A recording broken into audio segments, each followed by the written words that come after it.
So Janet Planet is a quiet, slow, coming-of-age film about the summer of 1991 for an 11-year-old.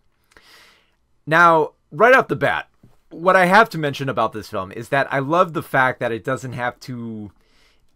it doesn't lean heavily into the 1990s nostalgia for the setting. It doesn't draw that much attention to it. It's one of those things where if you just pay a little bit of attention, you can see where it's going. And I think what I love about this film is that it doesn't lean hard into that. And instead of just, trying to capture that 1990s setting, it more or less tries to capture that vibe of like being a kid during that era. So for any millennials who grew up, I think like there's going to be like some underlying emotions here that you can really relate to. So the whole premise of the film is that Lacey, this 11-year-old girl played by Zoe Ziegler, is a fairly, quiet girl. She looks like, that kind of like timid type of like nerd girl. Like she's studying. She's trying to like study the piano. She doesn't get along with other kids. She'd prefer to just stay at home with her single mother, Janet, played by Julianne Nicholson. Now, and it's a little bit easier for her to do that because her mother is an acupuncturist who works out of the home. She favors a little bit of like the hippie lifestyle.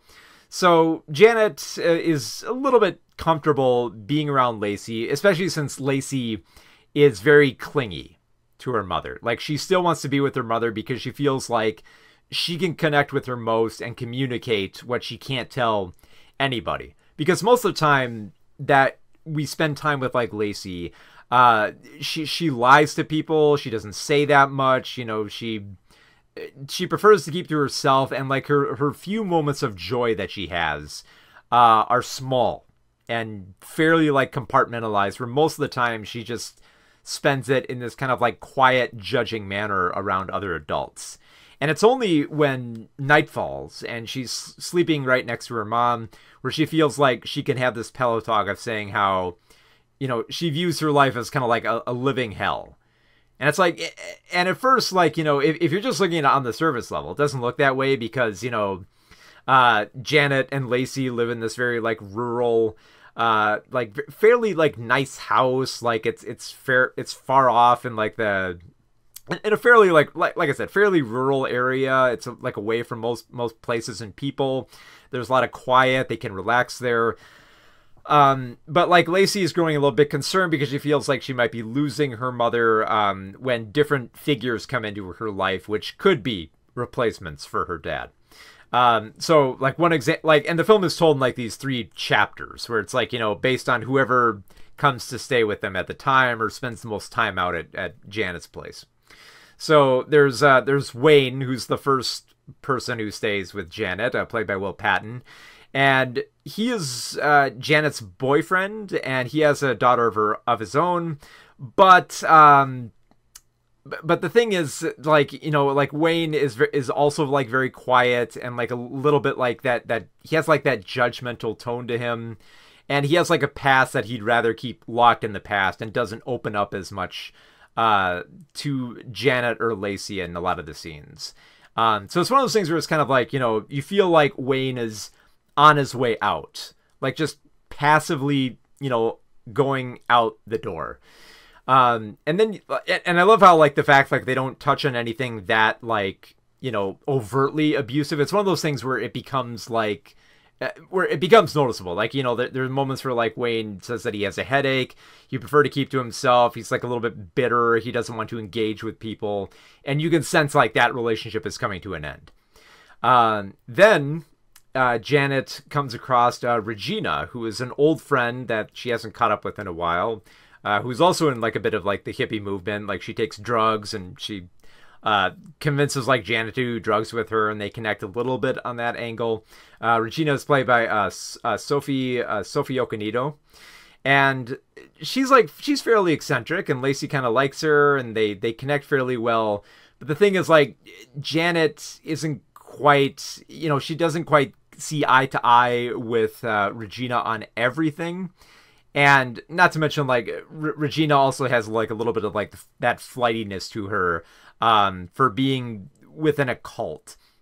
And that cult kind of comes into play a little bit more with the third person with Avi, played by Elias Kotiza, who is a theater group leader that is kind of like the most, I don't quite want to say like the most like oblivious, but he feels like he's definitely not going to be there. Like he feels like he's a little bit too comfortable with a transient lifestyle, to the point where when Avi actually does leave, it's almost kind of like inexplicable.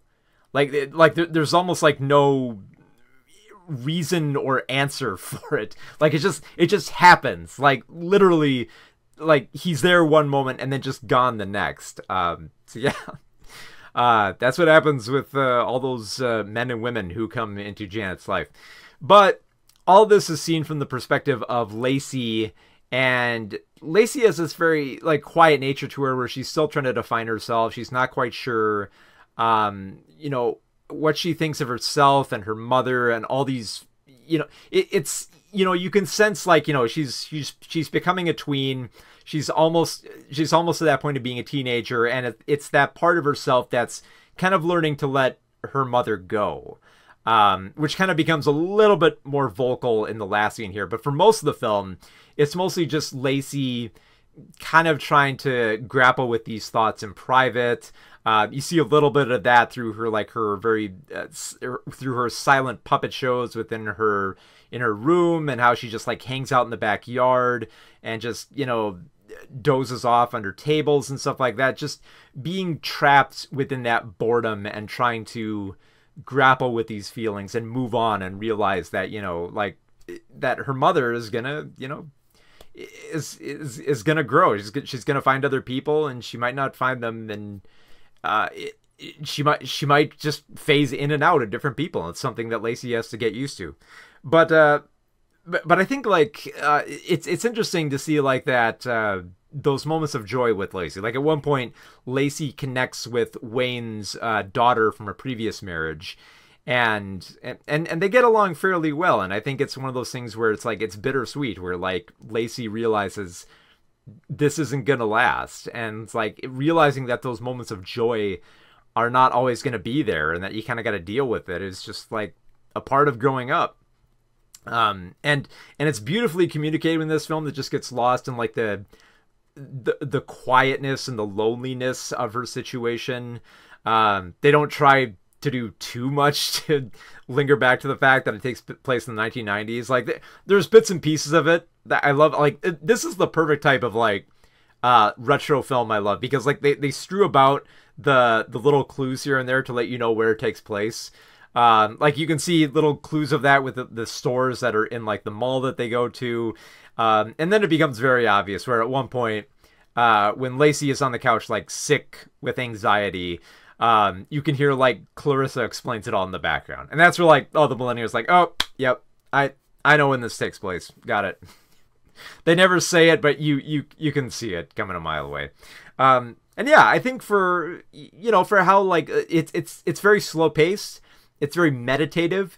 But I think for, an 11-year-old trying to explore these feelings and trying to get used to them, I think it works having her try to learn all this stuff kind of like in more of like a contemplative manner. And it honestly works. I think, for not the, the less said, the better, I think, for this type of thing. Because a lot of kids that they just like learn this stuff internally for a lot of this stuff that is hard to grapple with. And it's one of those things where even when Lacey does communicate bluntly with her mother, she still feels like there's certain things that she can't always say, which, leads to a lot of like the lies that she tells throughout the film, which don't really feel like they're lies to cover up stuff or that she's embarrassed, but more just aspects to kind of like make her life a little bit more intriguing or interesting, or even just like toy with the perceptions of people to see how far that she can go and what she can do in this world. So it's very much just Lacey testing out the grounds around her mother and her business called Janet Planet, hence the film's title. But yeah, I think as a coming-of-age drama, there's a lot that is addressed here without saying too much that It's a very beautifully meditative, very beautiful, meditative, and contemplative film about growing up.